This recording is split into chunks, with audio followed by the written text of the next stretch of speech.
Good day, everyone. My name is Zabel Christian Timinanga, and together with me are my group mates, Janice Marie Palma, Mara Sobel Panes, Daryl Peruelo, Mary Claire Joy Pascadero, and Katrina Ramirez, and we are from the University of St. LaSalle College of Nursing, Group 3A of BSN 3C. And today, we will be presenting to you our research entitled Dimensions of Well-Being Among Student Nurses During COVID-19 Pandemic. The Department of Health and the government announced that the country will be on lockdown, in which resulted in the shifting of online classes of all schools. Many had a hard time adjusting, and that affected their health and their well-being. The main goal of the researchers is to know the impacts of COVID-19 to the first year students' overall well-being and in what dimension of their well-being is highly affected by the pandemic. This study also aims to gather data on how well the first year students are adapting to the change that is happening in their environment. For our objectives, specifically, it will answer the following questions. First, what is the profile of the student nurses in terms of age, gender, connectivity, and types of community? Second, what dimension of the well-being of the first-year student nurses is highly compromised by this pandemic in terms of their mental well-being, perceived stress, and their trait emotional intelligence? Third, this is to know what are the coping mechanisms of the first-year nursing students. Fourth, if there is a significant difference in the well-being of first-year student nurses when they are grouped according to age, gender, connectivity, and types of community.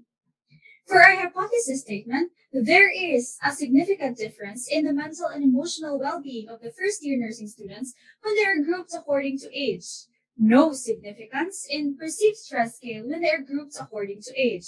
And there is no significant difference when they are grouped according to gender, connectivity, and types of Study community. has benefited the following: University of St. LaSalle Bacolod Administration. The study provided them an idea regarding the students' state at home and how they are coping and adjusting to a new normal and new education platform. Clinical instructors, by recognizing and assess their students' health status and well-being during this pandemic and make necessary changes to improve their students' well-being. College of Nursing officers, by identifying the students' common complaints and find solutions on how to address the current issues and difficulties faced by the student body that may affect their academic performance. Parents can help in recognizing what their children are going through, how they manage different stressors, and identify their coping mechanisms. Student nurses help them assess and raise awareness regarding the common complaints and difficulties experienced by their fellow students in regards to their current health state.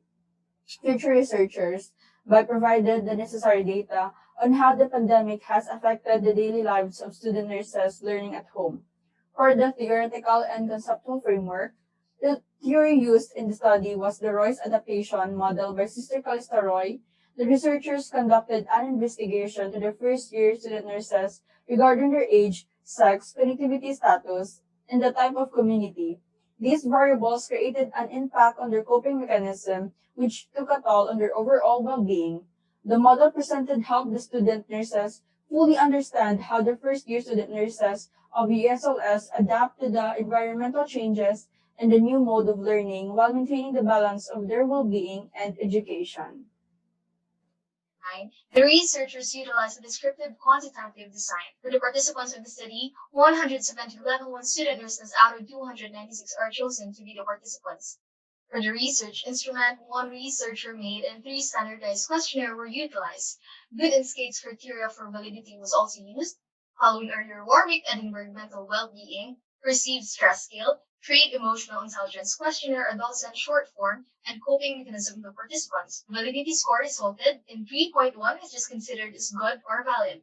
To test the reliability, Cronbach's alpha reliability was used in the study, and it resulted in a score of 0.84, which is considered valid. Research instrument, the components are part 1, demographic profile of the participants, part 2, mental well-being, part 3, perceived stress scale, part 4, trait emotional intelligence, and part 5 is coping mechanism of the participants. For the data gathering procedure, after the validation and reliability test, the researchers prepared a letter and sent it to the Dean of the College of Nursing.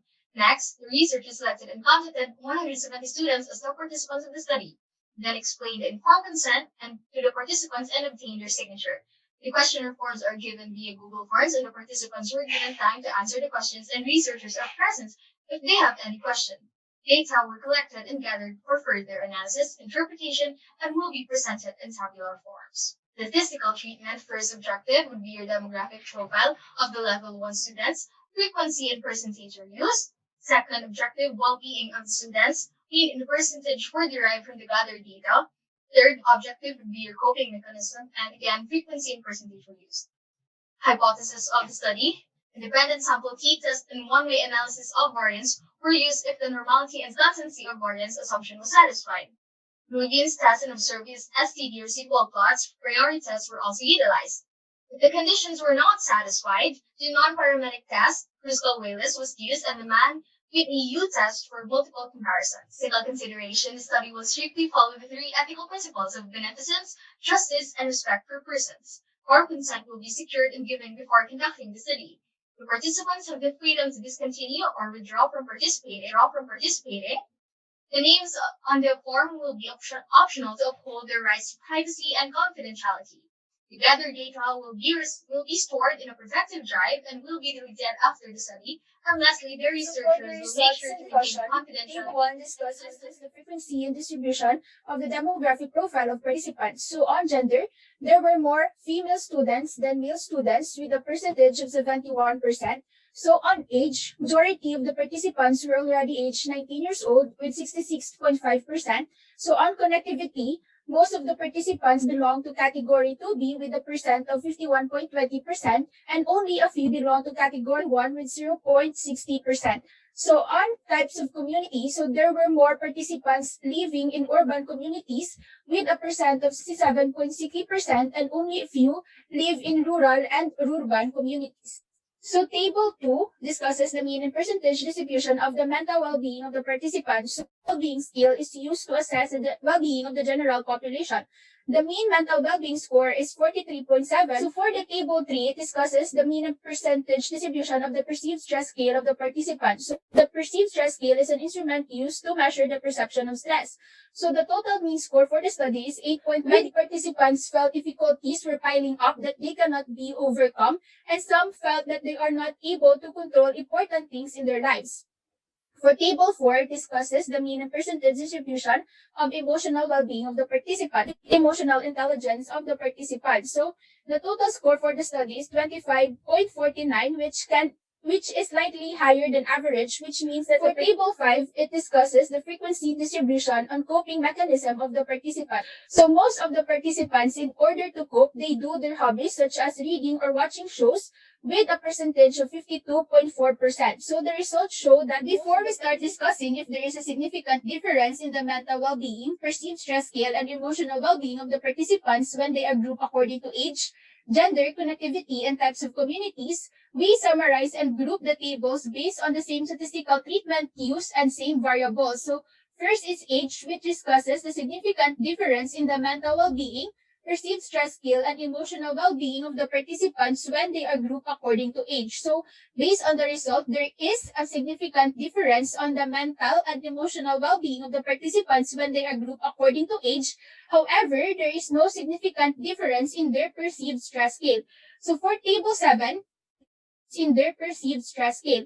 So for table 7, it discusses the significant difference in the mental well-being and emotional well-being when they are grouped according to gender using the ANOVA test. So based on the result, no significant difference on mental well-being with a p-value of 0.163 and no significant difference on emotional with a p-value of 0.6. This study talks about the significant difference in the perceived stress scale according to gender using the Kruskal-Wallis test. So for the result, there is no significant difference when they are grouped according to gender, so with a p-value of 0.913.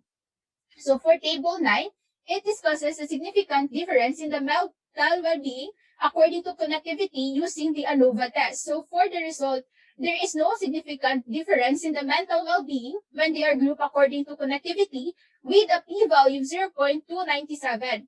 So for the table 10, this time it talks about the significant difference in the perceived stress scale and emotional well-being according to connectivity, but using the Kruskal-Wallis test. So For the result, no significant difference between the mean perceived stress score when they are grouped according to connectivity with a p-value of 0.081, and also no significant difference in the emotional well-being when they are grouped according to connectivity with a p-value of 0.009.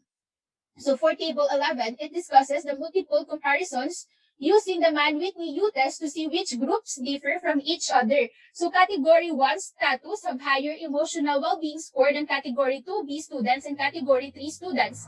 Category 3 students also have higher scores than category 2B students. So for the last table, which is table 12, it discusses the significant difference in the mental well-being, perceived stress scale, and emotional well-being of the participants when they are grouped according to types of community. So for the result, there is no significant difference in the mental well-being when they are grouped according to types of community with a p-value of 0.161, and also there is no significant difference in the perceived stress scale when they are grouped according to types of community with a p-value of 0.760. And lastly, there is no significant difference in the mean emotional well-being of the students when they are grouped according to types of community. As for the conclusion, based on the result, the group were able to conclude that on the demographic profile of the participants, majority are female, aged 18 years old, and belong to the category 2B connectivity and are living in urban communities. Mental health of the students are addressed compared to the perceived stress scale and emotional health during pandemic with participants a possible state of depression. Most of the participants, in order to cope with stress and anxiety, they do their hobbies such as reading or watching shows, and some distance themselves from the source of stress. There is significant difference in the mental and emotional well-being of the first-year nursing students, with their group according to their age, and no significant difference in other variables. With the participants' mental health and a possible state of depression, to apply intervention that could help the participants. Certain interventions such as stress management programs and group discussions could help. Based on the results, therefore, the group recommended the students well-being is very important and must not be neglected. Take a rest, do things that will help you cope, and go call your friends or your family to talk. To the University of St. LaSalle, College of Nursing Administration and Faculty, help in improving the mental and emotional health and well-being of the students by teaching stress and anxiety management. Having group sessions could also be helpful. To the College of Nursing Officers, help in increasing mental health awareness to the students by using social media platforms, have a page that promotes mental and emotional health and daily posts of encouraging words. To the clinical instructors, to help the students avoid exhaustion, with long hours of lectures, have a 10 minutes break or icebreaker games. To the parents, recognizing their sons and daughters could help their children lessen the stress or anxiety they are feeling, be more understanding and open to their children. To future researchers, the researchers would like to recommend that they cover all dimensions and well-being in doing research. Study results were related to College of Nursing Administration, faculty and staffs. A copy was endorsed to the panel of evaluators upon completion of the study for defense evaluation. The study will also be available to serve as a basis for future research. References. The group would like to express their gratitude to our panel members, to Mrs. Elma Tulok-Dacia, to our research advisor, Dr. Sheila Magwana Trajera, Dr. Nefertiti Nagosio Fiao, and Ms. Regine Rosales, to our parents, to the group members, to the participants of the study, to Almighty Father. This research study would not be possible without their help. Thank you.